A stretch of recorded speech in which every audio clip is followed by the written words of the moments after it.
fële ci marché bu Mbour ñii di dawalkati clando ak charrette yi wax nañ ci seen jafe-jafe yi ñuy jànkoonteel ba tax ñuy yokk paas yi chauffeur clando bi de ñëwaat na ak ñun ci loolu. déviation bi moo sori moo tax gars yi di def ay 150 wala leen mais normalement bu doon ci kaw tali bi la ñuy jaar 100 francs rek ñu dem ñëw loolu rek mooy problème bi il faut que municipalité bi dimbale ñu gaa ñaa ngi fay ay fiche maire yi di fay taxi normal fii ku fi fayul fiche maire bu la policier jàppee duñu la bàyyi.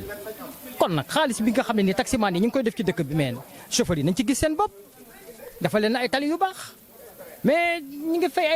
ay fay fiche maire yi chaque fin du mois te ñun mënuñ ci gis seen bopp mais bu yàggee dootu ko jar nañu dimbali waay ñu nit ci dëkk bi lañ bokk. ci wetam ñu gis ab dawalkatu charrette di wuyoo ci turu Maam Ñaa wax nañu lu waral yokkute paas yi. charrette yi moom muy nii rek ñun daal léeg la xam nga léeg liggéey bi dox léeg liggéey bi du dox. waaw fii moom ñu ngi nii léegi nag paas yi wàcc 200 léegi paas yi wàcc 100 francs waaw instant yi nag 100 francs la ñuy yabee waaye dëkk bi nag xaw naa doy waar lool. instant yi daal bëgg kuñ jàppale rek loolu bëgg waaw kuñ si jàppale baax a baax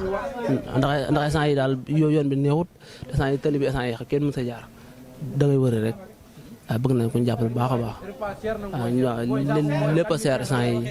waaw ngooñ meeg repas bi lépp dafa seer ndax dugub bi instant yi kilo 300 repas kilo 300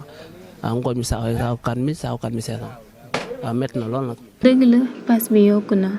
waaye ñoom ñii di dawalkat yi ci seen dëgg lañ nekk ndax jafe-jafe yu tar yu ñuy jànkoonteel lu ñuy ñaan leen rek la mais autorité yi gestu leen ngir ñu mën a génn ci situation bi de.